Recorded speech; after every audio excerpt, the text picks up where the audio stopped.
জয়ানন্দিনী টেলিবাংলা থেকে আমি মুর্শিদ ইসলাম মনি সবাইকে শুভেচ্ছা জানিয়ে শুরু করছি আজকের অনুষ্ঠান। দীর্ঘদিন বিরতির পরে আবার আমি আপনাদের মাঝে চলে এলাম আপনাদেরকে স্বাস্থ্য বিষয়ক কিছু টিপস এবং ব্যায়াম দেখানোর উদ্দেশ্যে। আজকে আমি আপনাদের দেখাবো বাড়িতে বসে রোজা রেখে কিভাবে কিছু ফ্রি হ্যান্ড এক্সারসাইজ যেটা কিনা আমরা ঘরে বসেই করতে পারবো। আর সবচেয়ে বড় কথা, এই এক্সারসাইজটা যদি মানে ইফতারির আগে, দ্যাট মিনস 4টার পরবর্তী যে সময়টা আসরের পর থেকে ইফতারির আগে, দ্যাট মিনস এই 1 ঘন্টা 1.5 ঘন্টা তো সময় থাকে, তো ওখান থেকে যদি আধা ঘন্টা সময় বের করে নেওয়া যায়, এই আধা ঘন্টা যে কিক পয়েন্টটা পাওয়া যায় সেটা আবার ইফতারির পরবর্তী টাইমে পাওয়া যায় না। বিকজ এই টাইমটা আমাদের শরীর এমন একটা মুডে থাকে যে আমরা অল্প পরিশ্রমে অনেক বেশি ক্যালোরি আমাদের বার্ন হয় এবং আমাদের বডি বেশি উপকৃত হয়। বিকজ আমরা অনেক বেশি, আমাদের বডি অলমোস্ট একদম মানে জিরোতে থাকে লেভেলটা। তো চলুন কথা না বেরিয়ে শুরু করি আজকের এক্সারসাইজ। তো প্রথম এক্সারসাইজ আমি যেটা দেখাবো সেটা হলো, অবশ্য আজকে আমি জুতো পরা নেই এই এক্সারসাইজটার জন্য। আমি মনে করি জুতো পরা খুব জরুরি, বিকজ একটু পায়ের উপরে প্রেশার পড়বে এবং জুতোটা পরা থাকলে একটু কমফোর্টেবল, এই আর কি। তো প্রথম এক্সারসাইজ যেটাই হলো, একদম কোনো স্পেস তেমন কোনো কিছুরই দরকার নেই, অল্প একটু জায়গার ভিতরে এক্সারসাইজটা করা যাবে, কিন্তু খুব ফাস্ট। হ্যাঁ, তো এইভাবে দাঁড়িয়ে 1 2 3 4 6 7 8 9 10 11 12 13 14 এভাবে করে লাইক 1 মিনিট আপনাকে স্টপ ওয়াচ, আর আপনি যদি কাউন্ট করেন লাইক 100 হবে, হ্যাঁ, করে আপনাকে থেমে যেতে হবে। জাস্ট এটা মানে, এবং করার পরে সময় দেওয়া যাবে না। হ্যাঁ, তারপর সেকেন্ড এক্সারসাইজ যেটা, সেটার জন্য এরকম একটা পজিশনে রেখে পা দুটো উপরে উঠবে। হ্যাঁ, যদি কারো নিতে কষ্ট থাকে, ব্যথা থাকে, তাহলে সে জাস্ট 1 2 3 4 এভাবে। হ্যাঁ, আর যদি কারো নিয়ের প্রবলেম না থাকে, পায়ে আমি বলছি অবশ্যই শু বা কমফোর্টেবল আর কি একটা জুতো থাকতে হবে, যাতে পায়ের পাতার উপর প্রেশার না পড়ে। সো সেই ক্ষেত্রে হাত দুটো এভাবে থাকবে। একটু ফাস্ট আমি সাইড হয়ে দেখাই, তাহলে আপনাদের বুঝতে সুবিধা হবে। লাইক হাত দুটো এরকম থাকবে, আপনি কাউন্ট করবেন অথবা স্টপ ওয়াচ 1 মিনিট অনবরত আপনি এরকম জাম্প করবেন। এবং যদি সেক্ষেত্রে কারো একটু কষ্ট হয়, তো একটু রেস্ট ব্রেক নিয়ে আবার করতে হবে। এভাবে 50 বার বা 100, যার যেরকম সামর্থ্য কুলায় আর কি, সে সেরকম করে করবে।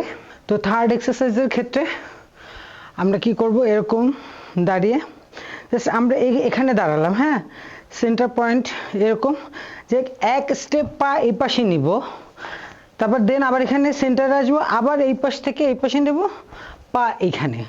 খুবই সহজ, আমি আপনাদের দেখাচ্ছি, কিন্তু একটু দ্রুত করে, মানে আস্তে আস্তে না, হ্যাঁ, একটু ফাস্ট করে করতে হবে। জাস্ট 1 2 3 4 5 6। এখানে কি হচ্ছে, যখন আমি এই বাম পাটা এপাশে দিয়ে দিলাম বডির, এবং তখন আমি হাতটাকে তখন আমার কিন্তু ফুললি এই সাইডে যে একটা প্রেশার, তো মানে কোন মানে হালকা না, হ্যাঁ, জোরে পুশ করে আবার এভাবে করে আপনারা এটা মানে যে যতবার 1 মিনিটে চেষ্টা করবেন একটু ফাস্ট করে করলে। আমি তো আপনাদের বোঝানোর সাথে একটু স্লো করতেছি, কিন্তু যদি আপনারা করেন সেক্ষেত্রে একটু ফাস্ট করে করার চেষ্টা করবেন। প্রথমে আবার আমি বলছি, ডান পাটা এ পাশে চলে গেল, বাম পাটা এ পাশে আসলো, হাতটা চলে যাবে এদিকে। একদম বডিটা যত দূর এদিকে আপনারা মুভ মানে করতে পারেন। আবার এই পাশে আসলে এই পাশে যত দূর বডিটা ওদিকে ঘোরানো যায়, যার পক্ষে যতটুকু সম্ভব। এ হলো থার্ড এক্সারসাইজ। আর ফোর্থ এক্সারসাইজ যেটা, সেটা হলো সেন্টারে দাঁড়ায়, যেটা আমাদের সিট আপ বলি আমরা। পা দুটো জাস্ট শোল্ডার বেস রেখে একটু হালকা, জাস্ট একটু পায়ের আঙুলগুলো একটু বাইরে, মানে একটু বাইরের সাইডে থাকবে। দেন আমরা কি করব, বডি ওয়েট, এই এক্সারসাইজটা বডি ওয়েট দিয়ে করব। সেটা হলো হাতটা জাস্ট এভাবে রেখে আমাদের নিটা যেন লক থাকে, হ্যাঁ একদম সোজা। যে 1, এই বসাটার মধ্যে একটা টেকনিক আছে, সেটা আপনাদের আমি একটু সাইড হয়ে ঘুরে দেখাই। যতটা মানে মানে মনে হচ্ছে নর্মাল বসা, আসলে ওরকম না। বা পাটা এই যে সোজা থেকে সামান্য একটু হালকা স্লাইড এরকম থাকবে আঙ্গুলগুলো। দেন আমার বডি স্ট্রেট, হাতটা জাস্ট আমি এখানে আনতেছি আমার ব্যালেন্স বা গ্রিপ ইয়ে করার জন্য, ব্যালেন্স করার জন্য। সো হাতটাকে দিয়ে বডিটা সোজা চলে যাবে, নিটা কিন্তু একদম লক থাকবে। লক মানে কি, একবার এদিক এদিক নড়াচড়া করবে না, নিটা লক থাকবে। জাস্ট আমি কি করব, এই যে আমি কিন্তু বসছি, জাস্ট পিছনে বসে গেছি, হ্যাঁ ঠিক আছে। এখন এই যে পিছনে বসে গেছি, এই বসাটার থেকে আমি উঠবো, আবার বসবো। দেন 1, 2, 3, 4, 5, এরকমও দেওয়া যায়। আবার আমি যদি হাতটাকে সেম এইভাবেই, যদি আমি হাতটাকে পিছনে রেখে দেন আমি বসবো, বসে উঠে 1, 2, 3, 4। আমার বডিটা কিন্তু ওইরকম ব্যান্ড হবে না, আমার বডিটা চেষ্টা করব যে বসলাম, উঠলাম, এই মানে আমাদের এই সাইডে যেন প্রেশার পড়ে। যাদের লাভ হ্যান্ডেল বলে আর কি, এখানে তো আমরা ভালোবাসার মানুষের হাতটা আমরা এখানে রাখি। সো এই জায়গাটার নাম অ্যাকচুয়ালি কিন্তু লাভ হ্যান্ডেলও বলে। তো এই জায়গাটা যদি খুব বেশি মেয়েদের, বিশেষ করে মেয়েদের কথা বলছি, মেয়েদের এই সাইডটাতে বেশি মেদ জমে, এবং থাইয়ে, হিপে, আই মিন নিতম্বে মেয়েদের ফ্যাট জমার প্রবণতাটা বেশি। তো যাই হোক, সেই ক্ষেত্রে এই এক্সারসাইজটা করলে আপনারা অনেক বেশি বেনিফিটেড হবেন।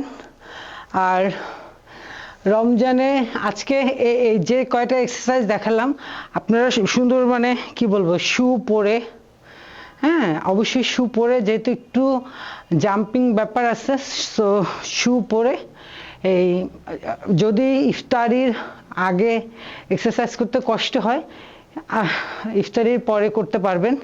কিন্তু কথা হচ্ছে, ইফতারির আগে করলে এটা বেনিফিট আপনি অনেক বেশি পাবেন ইফতারির পরে করার থেকে। এই, আর আমরা চেষ্টা করব ইফতারিতে প্রোটিন সমৃদ্ধ খাবার খেতে, প্লাস কার্বোহাইড্রেটটাকে একটু কম খেতে।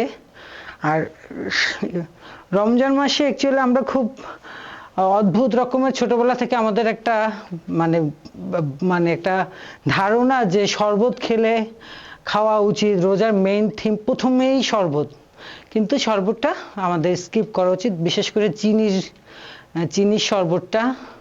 আমরা অনেক অন্যভাবে অনেক শরবত করে খেতে পারি, কিন্তু চিনি দিয়ে ডিরেক্ট খালি পেটে চিনি, মানে আমি ইফতারির প্রথম যদি ইয়ে থাকে এরকম চিনি দেওয়া শরবত, পানিটা খাওয়া, এটা শরীরের জন্য খুব ক্ষতিকর। তো তো ভাজা পোড়া যতটা সম্ভব কম খাওয়া খাওয়া যায় ততটাই ভালো, স্কিনের জন্য ভালো। Fruits, vegetable,